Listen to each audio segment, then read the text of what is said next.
Pisces, November can be a deeply emotional month for you. Not a bad month, not where anything negative necessarily happens, but if there's so much water going on and you're so intuitive as it is and feeling nature as it is, that you can feel what is going on around you. And if you are not conscious, then the emotional discord of others can throw you off your center. So this is a time to be conscious and aware.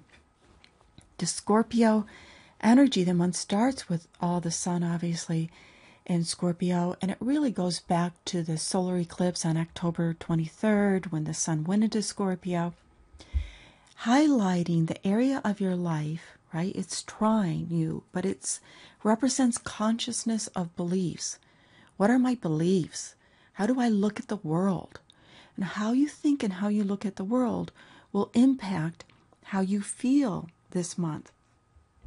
And on the full moon, which is of Taurus, on the 6th, it's a very passionate, very intense full moon.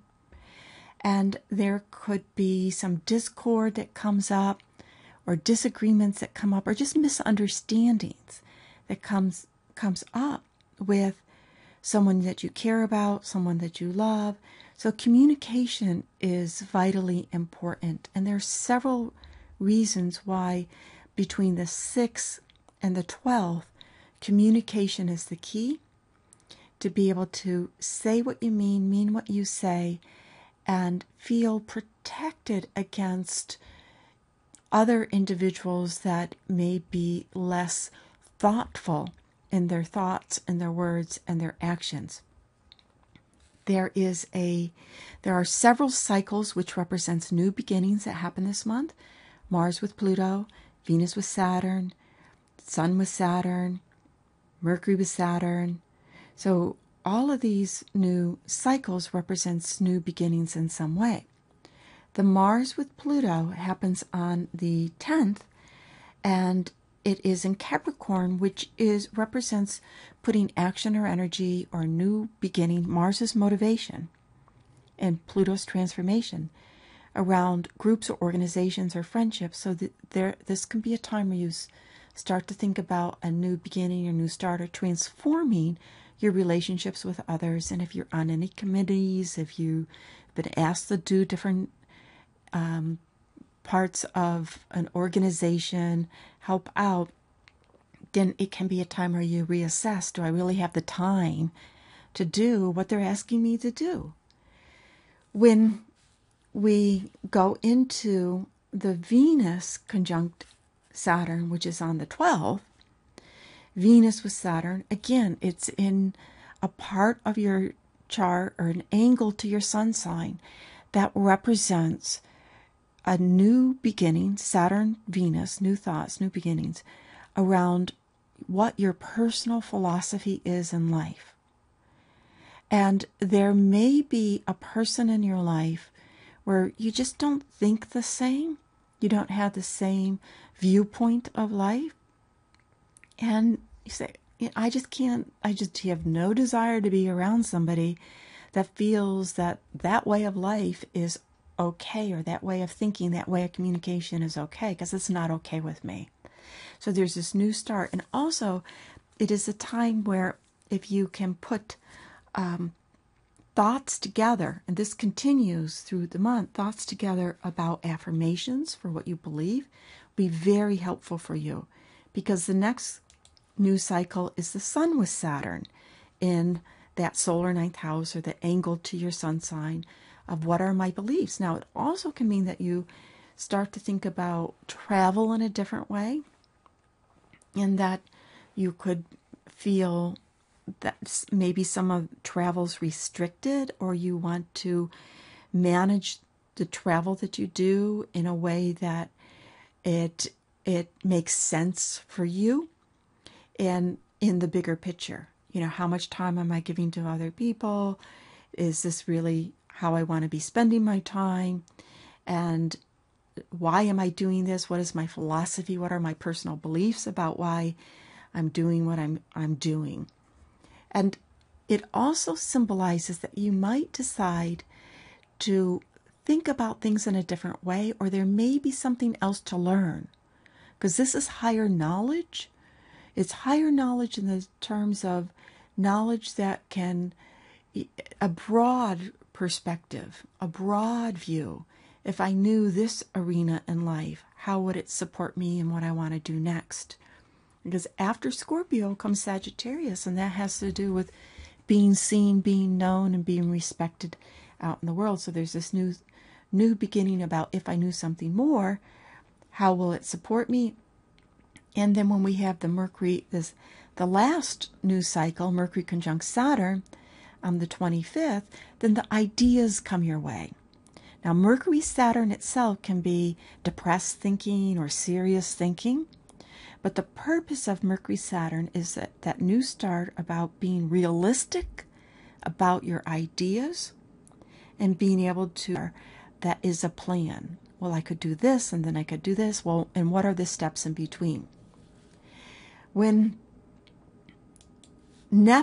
another reason this month is very important for you is Neptune, the modern ruler of your sign, is going direct on November 16th. And that will be it's a Sunday, it's a day of relaxation. Neptune in itself is, let me just chill, let me kind of zone out about things. But it's very creative. It seeks the ideal in life. It seeks the visionary. It's the artist. It's the compassionate soul. So this can be a day where you help somebody else out. It can be a day where you just feel that you need a lot of downtime and not be pulled. There's two things. It can manifest as pulling into the compassionate side and giving yourself to a higher cause, because that's important to you to help somebody out.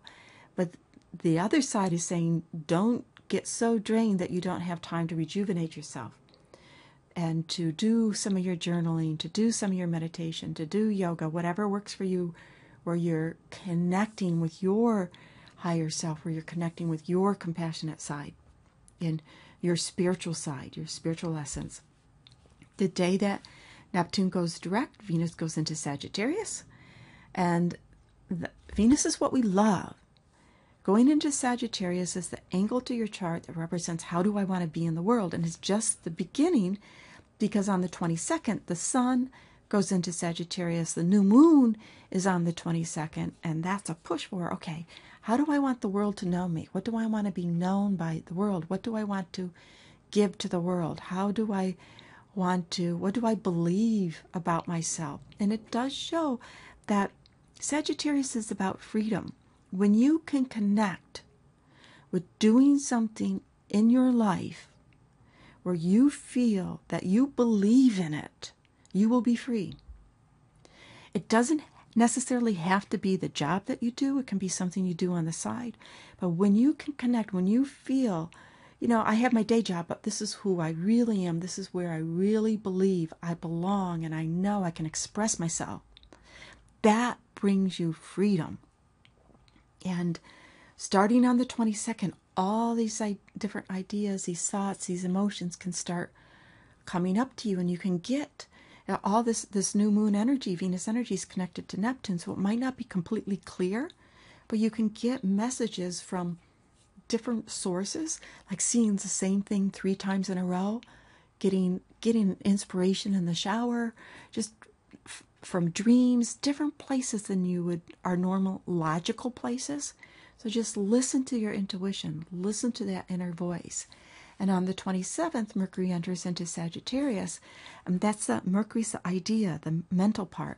The ideas can come. Yes, it's still connected to Neptune. You might not know how to make it happen, but you can start to put together a vision. Put it down on your vision board, a vision of what you want to give to the world, what you believe in, and being known in your lifetime for this world, and have that vision there of what's possible, and in that, being set free from that.